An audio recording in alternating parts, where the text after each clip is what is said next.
ये कल्पना करना कितना अद्भुत है ना कि हमारा ये शरीर, मतलब ये कोई सिर्फ मांस, हड्डियों और खून से बनी कोई साधारण बायोलॉजिकल मशीन नहीं है। हाँ बिल्कुल, हम अक्सर इसे बस एक गाड़ी मान लेते हैं जिसमें खाना रूपी ईंधन डाला और वो चलने लगी। एकदम सही।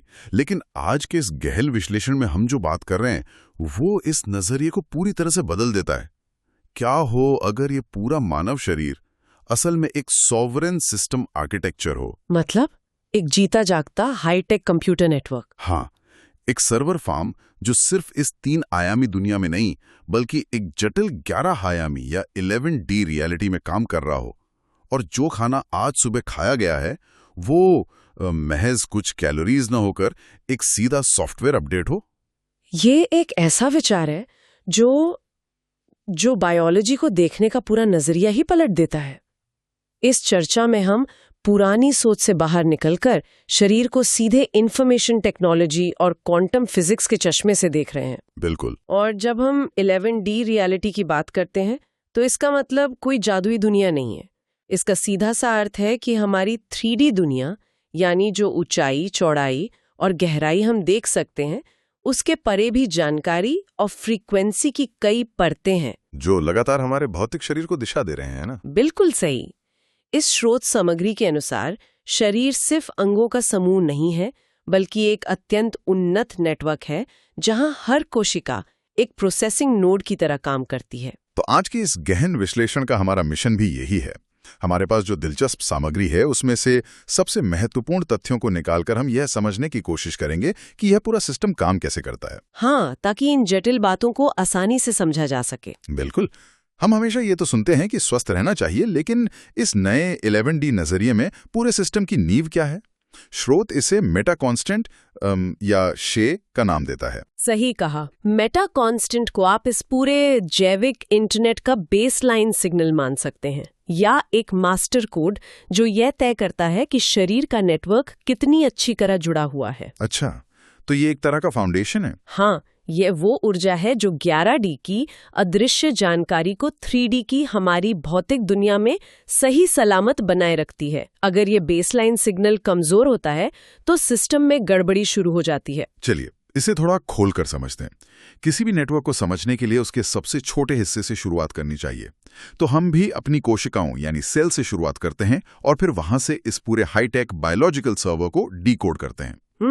अगर हम कोशिकाओं को इस नजरिए से देखें तो वे सिर्फ बायोलॉजिकल ईंटें नहीं रह जाती, वे सक्रिय डेटा प्रोसेसर हैं। स्रोत सामग्री यहाँ एक बहुत ही दिलचस्प शब्द का इस्तेमाल करती है, मेसेडोक्रेसी। मेथोडोक्रेसी, ये थोड़ा नया शब्द है। हाँ, इसका मतलब ये है कि शरीर के इस नेटवर्क में किसी कोशिका की अहमियत इस बात से तय नहीं होती कि वो कहाँ है, बल्कि इस बात से तय होती है कि उसका इंफॉर्मेशनल थ्रूपुट कितना है, यानी वो कितनी तेजी से डेटा प्रोसेस कर सकती है। एकदम सही, कितनी तेजी से और कितना सटीक। ये तो बिल्कुल वैसा ही है जैसे किसी IT कंपनी में होता है ना, जहां आपका काम और डेटा हैंडलिंग ही आपकी पोजीशन तय करता है। तो अगर हम नसों और दिमाग की कोशिकाओं यानी न्यूरॉन्स की बात करें तो उनका थ्रूपुट तो सबसे ज्यादा होना चाहिए। हाँ बिल्कुल, न्यूरॉन्स इस पूरे शरीर के रियल टाइम सिग्नल प्रोसेसर्स हैं। वे लगातार डेटा को एक जगह से दूसरी जगह भेज रहे हैं। हम जानते हैं कि न्यूरॉन्स इसके लिए सोडियम पोटेशियम पंप नाम की एक प्रक्रिया का इस्तेमाल करते हैं, जहां रसायनों के आदान प्रदान से बिजली पैदा होती है। हाँ, और उसी से सिग्नल आगे बढ़ता है। रुकिए, अगर मैं सोडियम पोटेशियम पंप को IT या कंप्यूटर हार्डवेयर की भाषा में देखूं तो क्या ये एक सॉलिड स्टेट आयोनिक स्विच की तरह नहीं है? दिलचस्प तुलना है। कैसे? जैसे जैसे हमारे कंप्यूटर के CPU में एक सिस्टम क्लॉक होती है जो तय करती है कि डेटा कितनी तेजी से प्रोसेस होगा, वैसे ही ये पंप शरीर के नेटवर्क की स्पीड तय कर रहा है। अरे वाह, ये बहुत ही सटीक तुलना है। वो पंप असल में सिस्टम की क्लॉक स्पीड ही मेंटेन कर रहा है। लेकिन आप सोचिए, जब भी कोई ब्रॉडबैंड कनेक्शन इतनी तेजी से जानकारी भेजता है तो सबसे बड़ा खतरा क्या होता है? डेटा का लीक होना, या जिसे हम IT में पैकेट लॉस कहते हैं। बिल्कुल, पैकेट लॉस। अगर दिमाग ने पैर हिलाने का 11D सिग्नल भेजा और वो रास्ते में ही लीक हो गया तो हरकत नहीं होगी। तो इस बायोलॉजिकल तारों की सुरक्षा कैसे होती है? मतलब इन्हें इंसुलेट कैसे किया जाता है? अगर हम इसे बड़ी पिक्चर से जोड़कर देखें तो यहीं पर हमारे आहार का महत्व IT मेंटेनेंस के रूप में सामने आता है। अच्छा, आहार से वायरिंग ठीक होती है। हाँ, ओमेगा 3 जैसे उच्च गुणवत्ता वाले फैट्स जो हम खाते हैं, वे इन तारों के ऊपर एक कवरिंग बनाते हैं जिसे माइलिन कहते हैं। ये इंसुलेशन सुनिश्चित करता है कि डेटा का जरा सा भी हिस्सा बर्बाद ना हो। क्या बात है, यानी ओमेगा 3 खाना सिर्फ दिल के लिए अच्छा नहीं है, बल्कि वो हमारे इंटरनल ब्रॉडबैंड केबल की वायरिंग को रिपेयर कर रहा है। बिल्कुल। लेकिन ये तो सिर्फ डेटा का ट्रांसफर हुआ, दिमाग ने सिग्नल भेज दिया, वो बिना लीक हुए पहुंच भी गया। पर वो डिजिटल या 11D इरादा भौतिक हरकत में कैसे बदलता है? मतलब सोचने भर से हाथ कैसे उठ जाता है? इस काम के लिए सिस्टम के पास खास काइनेटिक ट्रांसड्यूसर होते हैं। ट्रांसड्यूसर वो चीज होती है जो ऊर्जा के एक रूप को दूसरे रूप में बदलती है। हमारे शरीर में ये काम मांसपेशियों की कोशिकाएं यानी मायोसाइट्स, ठीक है। हाँ, उनका काम बिल्कुल यही है, 11D के अदृश्य इरादे को पकड़ना और उसे 3D के भौतिक काम यानी मांसपेशियों के सिकुड़ने और फैलने में बदल देना। लेकिन एक मशीन में जब भी कोई पुर्जा काम करता है तो उसमें थोड़ा घर्षण या मैकेनिकल नॉइज होता है। शरीर में अगर ये नॉइज आ जाए तो शायद हमें ऐंठन या क्रैम्प्स महसूस होंगे। इसे सुचारू रूप से चलाने के लिए सिस्टम क्या करता है? इसे सुचारू रखने के लिए एक बहुत ही कड़े ट्रिगर लॉजिक की जरूरत होती है। मांसपेशियों को कब सिकुड़ना है और कब आराम करना है, ये बहुत स्पष्ट होना चाहिए। यहाँ पर मैग्नीशियम और कैल्शियम काम आते हैं। ओह, तो खनिज यहाँ बायोलॉजिकल लॉजिक गेट्स बन जाते हैं। एकदम सही समझे आप। कैल्शियम मांसपेशियों को एक्टिव मोड में जाने का कमांड देता है और मैग्नीशियम उसे वापस स्टैंड बाय या आराम के मोड में लाता है। अच्छा। हाँ, और अगर ये लॉजिक गेट ठीक से काम ना करे, जैसे शरीर में मैग्नीशियम की कमी हो जाए, तो कोशिकाएं एक्टिव मोड में ही अटक जाती हैं और इसी एरर को हम क्रैम्प्स कहते हैं। ये सब इतना तार्किक है और किसी भी अच्छे नेटवर्क को हैकर्स या वायरस से बचाने के लिए एक मजबूत फायरवॉल की जरूरत होती है। इस 11D नेटवर्क में ये काम कौन कर रहा है? ये काम हमारी एपिथेलियल कोशिकाएं करती हैं, जो हमारी त्वचा और हमारे पेट की अंदरूनी परत बनाती हैं। ये शरीर का प्राथमिक सिस्टम फायरवॉल है, जो बाहरी दुनिया और हमारे अंदर के पानी वाले मैट्रिक्स के बीच बाउंड्री बनाता है ना? बिल्कुल, एक जीरो ट्रस्ट बाउंड्री, यानी ये किसी भी अनजान चीज को अंदर नहीं आने देता, चाहे वो कोई बैक्टीरिया हो, अनपचा खाना हो या कोई टॉक्सिन। और स्रोत में एक जगह एलोवेरा और कोलाजन का जिक्र है। अगर ये परत एक फायरवॉल है तो एलोवेरा और कोलाजन इस फायरवॉल के लिए पैच कोड हैं। अगर दरार आ जाए तो ये उसे रिपेयर करते हैं। हाँ, तो अगर हम रोज जो भी चुनते हैं, चाहे वो ओमेगा 3 हो, मैग्नीशियम हो या एलोवेरा हो, वो महज खाने पीने की चीजें नहीं है, वो सीधा IT मेंटेनेंस है। बिल्कुल, हम रोज अपने हार्डवेयर को अपडेट कर रहे हैं ताकि सिस्टम बिना रुके चलता रहे। ये नजरिया सच में दिमाग के तार खोल देता है। अब तक हमने नेटवर्क के छोटे नोड्स को समझ लिया, लेकिन हर IT नेटवर्क में ये नोड्स किसी न किसी बड़े सर्वर से जुड़े होते हैं जो पूरे सिस्टम को चलाता है। हाँ, जो मेन सर्वर्स होते हैं। इस विश्लेषण में हमारे शरीर के अंगों को मॉड्यूलर सर्वर्स कहा गया है। लेकिन यहाँ मुझे थोड़ी उलझन है और मैं स्रोत की एक बात को चुनौती देना चाहता हूँ। बताइए, क्या उलझन है? स्रोत कहता है कि ये अंग शरीर के धर्मा प्रोटोकॉल को बनाए रखते हैं। अगर हम इसे IT की नजर से देख रहे हैं तो ये धर्मा शब्द तो बहुत दार्शनिक या आध्यात्मिक लगता है। एक सर्वर धर्मा प्रोटोकॉल कैसे चला सकता है? ये एक बहुत ही गहराई वाला सवाल है, लेकिन यहाँ धर्मा का मतलब किसी धार्मिक चीज या पूजा पाठ से बिल्कुल नहीं है। अच्छा, तो फिर क्या है? अगर हम इसके मूल अर्थ में जाएं, तो धर्मा का मतलब है अलाइनमेंट, या वो नियम जो किसी चीज को उसके सही स्वरूप में बनाए रखता है। एक कंप्यूटर सर्वर में भी परफेक्ट रिदम होना जरूरी है, वरना सिस्टम क्रैश हो जाएगा। हाँ, सिंक्रोनाइजेशन बहुत जरूरी है। बिल्कुल।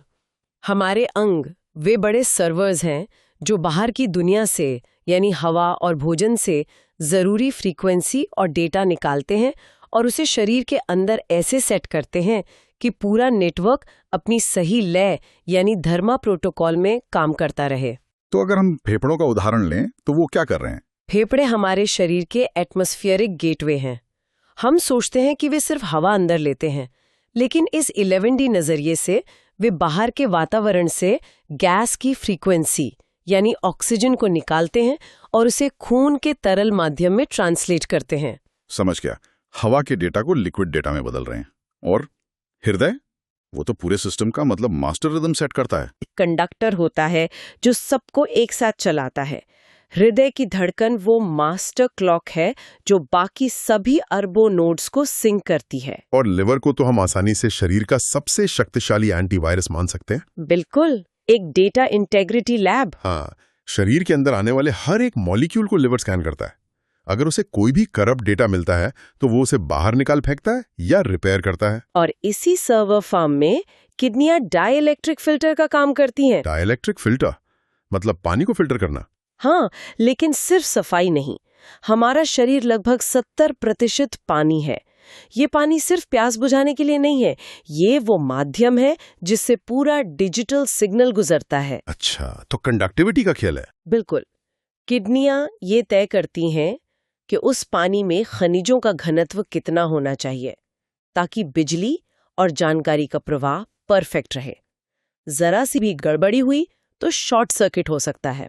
ये सर्वर्स वाकई बहुत शक्तिशाली हैं, लेकिन किसी भी सर्वर को काम करने के लिए लगातार डेटा और पावर चाहिए होता है। और ये डेटा कहाँ से आता है? हमारे भोजन से। हाँ, और स्रोत सामग्री एक और अंक पर सबसे ज्यादा जोर देती है, हमारा पेट या गट। इसे अक्सर दूसरा दिमाग भी कहा जाता है, लेकिन स्रोत ने इसे डीकम्प्रेशन हब का नाम दिया है। ये नाम बहुत सोच समझकर दिया गया है। जैसे हम कंप्यूटर में किसी भारी जिप फाइल को अनजिप करते हैं, वैसे ही हमारा पेट बाहर से आने वाली इंफॉर्मेशन को अनजिप करता है और सर्वर्स के लिए सॉर्ट करता है। और यहाँ सबसे हैरान करने वाली बात यह है कि हम भोजन को हमेशा सिर्फ कैलोरी या प्रोटीन कार्ब के रूप में देखते हैं, लेकिन 11D रियलिटी में भोजन सिर्फ ऊर्जा नहीं है। तो फिर क्या है? भोजन असल में एक कंप्रेस्ड डेटा स्ट्रीम है। उस सेब या सब्जी के अंदर सूरज की रोशनी, मिट्टी के खनिज और वातावरण की फ्रीक्वेंसी एक कोड के रूप में बंद है। यानी खाना सिर्फ फ्यूल नहीं है, वो सचमुच में एक इंफॉर्मेशन पैकेज है। बिल्कुल।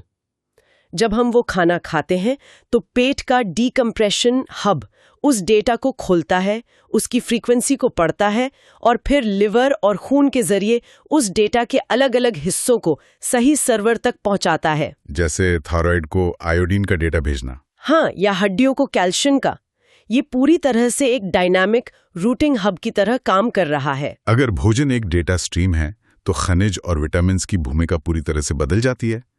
अभी हमने बात की थी कि खनिज हमारे सिस्टम का हार्डवेयर या लॉजिक गेट बन जाते हैं, लेकिन विटामिन्स का क्या? स्रोत उन्हें सॉफ्टवेयर या कोड कंपाइलर कहता है। लेकिन मुझे ये समझना है कि मतलब एक विटामिन सॉफ्टवेयर की तरह काम कैसे कर सकता है? इसे ऐसे समझते हैं, मान लीजिए आपके पास बहुत सारा कच्चा डेटा आ गया है, जैसे कि ग्लूकोज। शरीर की कोशिकाएं सीधे तौर पर उस ग्लूकोज को नहीं समझ सकती, उनके लिए ये एक अनजान भाषा है। अच्छा, तो ट्रांसलेशन की जरूरत है। हाँ, और विटामिन्स यहाँ कोड कंपाइलर का काम करते हैं। वे एक सॉफ्टवेयर प्रोग्राम की तरह उस कच्चे ग्लूकोज को प्रोसेस करते हैं और उसे उस भाषा में बदल देते हैं जिसे कोशिका का ऑपरेटिंग सिस्टम समझता है, और वो भाषा है एटीपी। एटीपी यानी कोशिकाओं की ऊर्जा। हाँ, लेकिन विटामिन्स का एक और बहुत अहम काम है।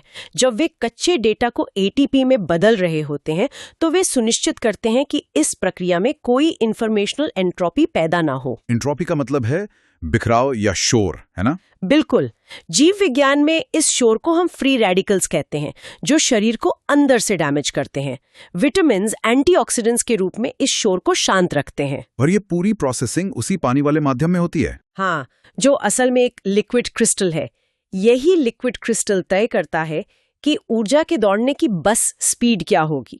अब यहाँ बात सच में बहुत दिलचस्प हो जाती है, क्योंकि जब हम एटीपी और ऊर्जा की बात करते हैं तो जाहिर तौर पर कोशिका के पावर हाउस यानी माइटोकॉन्ड्रिया का जिक्र आएगा ही। बिल्कुल, उसके बिना तो बात अधूरी है। बचपन से हम विज्ञान की किताबों में पढ़ते आ रहे हैं कि माइटोकॉन्ड्रिया एक केमिकल भट्टी है जहां खाना जलता है और ऊर्जा बनती है। लेकिन ये 11D विश्लेषण इस पुरानी उबाऊ छवि के तो मतलब बरखच्चे उड़ा देता है। हाँ, ये उसे बिल्कुल एक नया रूप देता है। यहाँ माइटोकॉन्ड्रिया को एक भट्टी नहीं बल्कि एक क्वांटम अकाउस्टिक ट्रांसड्यूसर कहा गया है। ये शब्द सुनने में तो किसी साई-फाई फिल्म जैसा लगता है। इसका असल मतलब क्या है? ये विज्ञान के सबसे खूबसूरत पहलुओं में से एक है। अगर हम माइटोकॉन्ड्रिया को गहराई से देखें तो वो सिर्फ ईंधन जलाकर राख नहीं बना रहा है। वो अपनी दोहरी झिल्लियों के आर पार एक बहुत ही नाजुक एंट्रोपी ग्रेडियंट को मैनेज करता है। थोड़ा आसान भाषा में समझाएं। आसान भाषा में कहें तो माइटोकॉन्ड्रिया के अंदर प्रोटॉन का एक बहुत तेज बहाव होता है। ये प्रोटॉन का बहाव ही असल में हमारे पूरे बायोलॉजिकल नेटवर्क का सिस्टम वोल्टेज है। System voltage? हाँ, ये वोल्टेज 3D भौतिक शरीर की मशीनरी और 11D की इंफॉर्मेशन लेयर्स के बीच एक बफर या पुल का काम करता है। और इसके अंदर एक मॉलिक्यूलर मोटर होती है जिसे ATP सिंथेस कहते हैं। विज्ञान कहता है कि ये मोटर सचमुच में बहुत तेज स्पीड से घूमती है। बिल्कुल, एक टरबाइन की तरह। अगर हम अपने IT नजरिए से देखें तो ये कोई आम मोटर नहीं है, ये एक फ्रीक्वेंसी कन्वर्टर है, एक नैनो टरबाइन है। इसका मुख्य काम यह है कि जो कच्चा खाना पचकर आया है उसके बेतरतीब शोर को खींचना और उसे अपने तेज घुमाव से एक सुरीली पल्स में बदल देना। तो फिर सिस्टम फेल क्यों होता है? हम बीमार क्यों पड़ते हैं? हाँ, ये तो सबसे बड़ा सवाल है। जब किसी बड़े कंप्यूटर का सॉफ्टवेयर करप्ट हो जाता है या सर्वर क्रैश होता है तो पूरा नेटवर्क डाउन हो जाता है। शरीर के नेटवर्क में इसी क्रैश को हम बीमारी कहते हैं। तो ये क्रैश होता कैसे है? 11D रियलिटी में एक पूरी तरह स्वस्थ कोशिका वो है जिसका सिग्नल टू नॉइज रेशियो बहुत अच्छा हो। यानी सिस्टम में स्पष्ट सिग्नल ज्यादा हो और फालतू का शोर शराबा या एरर कम हो। बिल्कुल। जब कोशिका का मेटा कांस्टेंट या शी हाई होता है तो इसका मतलब है कि उसके अंदर के माइटोकॉन्ड्रिया पूरे शरीर के मास्टर क्लॉक के साथ पूरी तरह से सिंक में है, जो कि हृदय की धड़कन है। हाँ, लेकिन जब हम कैंसर वाली या किसी पुरानी बीमारी से ग्रस्त कोशिकाओं को देखते हैं तो उनमें एक माइटोकॉन्ड्रियल लैग आ जाता है। वे मास्टर क्लॉक से पीछे छूट जाते हैं। उनके पावर प्लांट अब साफ सिग्नल पैदा करने के बजाय स्टैटिक या शोर पैदा करने लगते हैं। ये तो बिल्कुल सिस्टम के गवर्नेंस के टूटने जैसा है। जैसे कोई सर्वर मेन नेटवर्क से कट जाए और अपनी मर्जी से जंक डेटा भेजने लगे, जिससे पूरे सिस्टम में कंफ्यूजन फैल जाए। बिल्कुल यही होता है। तो सवाल यह है कि ऐसे खराब और क्रैश हो चुके सिस्टम को रीबूट कैसे किया जाए? स्रोत इसके 2 बहुत ही शानदार तरीके बताता है। हाँ, पहला तरीका है रेजोनेंट इंडक्शन। ये कैसे काम करता है? इसमें होता यह है कि जब कोई कोशिका अपनी लय भूल जाती है और शोर पैदा करने लगती है तो उसके आसपास की स्वस्थ कोशिकाएं अपनी सही और मजबूत फ्रीक्वेंसी से उस बीमार कोशिका को वापस लाइन पर लाने की कोशिश करती हैं। वे उसे याद दिलाती हैं कि सही धर्मा प्रोटोकॉल क्या है। अरे वाह! और दूसरा तरीका है ऑटोफैजी, जिसे स्रोत ने बहुत ही सटीकता से शरीर का क्लीन अप सब रूटीन कहा है। हाँ, एक तरह का सिस्टम स्कैन एंड डिलीट। जब सिस्टम में बहुत ज्यादा कचरा या करप्टेड फाइल्स जमा हो जाती हैं तो ये प्रोग्राम रन होता है जो खराब हो चुके सेल्स और जंक प्रोटीन को डिलीट कर देता है। और इस क्लीन अप प्रोसेस को सपोर्ट करने के लिए हमें सिस्टम में बाहर से हाई रेजोल्यूशन डेटा डालना पड़ता है। हाई रेजोल्यूशन डेटा मतलब अच्छा खाना? हाँ, स्रोत के अनुसार प्राकृतिक एलोवेरा या फर्मेंटेड न्यूट्रिएंट्स शरीर को ये हाई रेजोल्यूशन डेटा देते हैं।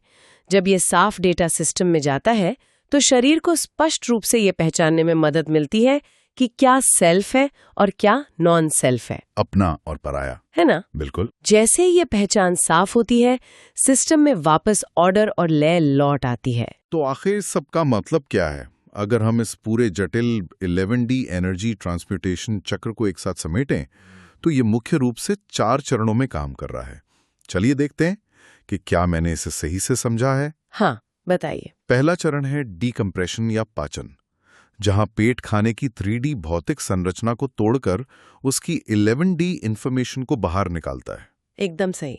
दूसरा है फिल्टरिंग, जहां शरीर का फायरवॉल तय करता है कि केवल सही फ्रीक्वेंसी ही सिस्टम के अंदर जाए। तीसरा चरण है ट्रांसडक्शन, जहां माइटोकॉन्ड्रिया का टरबाइन उस रासायनिक क्षमता को खींचकर बायोरेजोनेंस या ATP पल्स में बदलता है। बिल्कुल। और चौथा और अंतिम चरण है अलाइनमेंट, जहां इस साफ ऊर्जा का उपयोग धर्मा प्रोटोकॉल को बनाए रखने के लिए किया जाता है ताकि कोशिकाएं बिना किसी एरर के अपना काम करती रहें। आपने इसे बिल्कुल सटीक तरीके से समेटा है और इन चारों चरणों को एक साथ जोड़े रखने वाला जो मास्टर एंकर है वो वही मेटा कांस्टेंट है जिससे हमने शुरुआत की थी। इस सिग्नल है ना? हाँ। इसे आज की तकनीक से समझें तो जैसे आर्टिफिशियल इंटेलिजेंस और लार्ज लैंग्वेज मॉडल्स में अगर मॉडल को सही इंसानी एंकर या ग्राउंडिंग न मिले तो वो अपने ही डेटा में उलझकर मॉडल कोलैप्स का शिकार हो जाता है और अर्थहीन बातें करने लगता है। हाँ, AI हेलुसिनेशन जिसे कहते हैं। बिल्कुल। उसी तरह हमारे शरीर में मेटा कांस्टेंट बायोलॉजिकल पतन को रोकता है। ये शरीर को हैलुसिनेट होने या कैंसर जैसी स्थिति में जाने से बचाता है।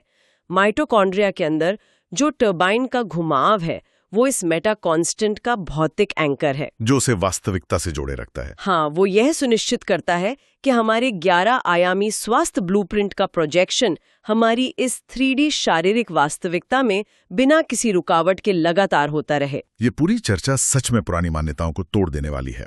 आज हमने देखा कि ये मानव शरीर केवल एक मशीन नहीं है जिसमें बस कुछ भी डाल दो और वो चलती रहेगी। बिल्कुल नहीं। यह एक अत्यंत संवेदनशील और जटिल सॉवरेन सिस्टम आर्किटेक्चर है। हमारा भोजन सिर्फ प्लेट में रखा खाना नहीं है, बल्कि एक सघन डेटा स्ट्रीम है। और हमारे माइटोकॉन्ड्रिया कोई पुरानी भट्टी नहीं, बल्कि एक क्वांटम फ्रीक्वेंसी कन्वर्टर हैं, जो ब्रह्मांड की फ्रीक्वेंसी को हमारे शरीर की पल्स में बदलते हैं। ये पूरा नजरिया हमें रुककर ये सोचने पर मजबूर करता है कि हम अपने इस बेजोड़ बायोलॉजिकल नेटवर्क को हर दिन क्या इनपुट दे रहे हैं। हमारा हर निवाला, हर सांस एक कोड है जो हमारे सिस्टम को या तो अपग्रेड कर रहा है या फिर उसे धीरे धीरे एक क्रैश की तरफ ले जा रहा है। और यहीं पर हम आज के इस गहन विश्लेषण को समाप्त करते हैं, लेकिन एक ऐसे विचार के साथ जो शायद लंबे समय तक सोचने पर मजबूर करेगा। ये सोचने वाली बात है कि अगर ये शरीर असल में एक 11 आयामी प्रोजेक्टर है और जो भोजन खाया जाता है वो इसे चलाने वाला सॉफ्टवेयर कोड है, तो आज की इस मॉडर्न दुनिया में जहां सब कुछ अत्यधिक प्रोसेस्ड और कृत्रिम है, रोजाना अनजाने में कौन से करप्टेड फाइल्स या मैलवेयर इस सिस्टम में डाउनलोड किए जा रहे हैं। ये तो बहुत डरावना विचार है ना? क्या यही वजह है कि आज के समय में स्वास्थ्य धीरे धीरे अपना असली ब्लूप्रिंट भूलता जा रहा है और बीमारियों का शोर बढ़ता जा रहा है? उस पुरानी टूटी हुई मशीन वाले नजरिए से बाहर निकलकर इस शरीर को एक अद्भुत हाईटेक नेटवर्क की तरह देखना यकीनन कई चीजें बदल सकता है। ये एक ऐसा विचार है जिस पर गहराई से मनन किया जाना चाहिए। इस चर्चा में जुड़ने के लिए बहुत बहुत धन्यवाद।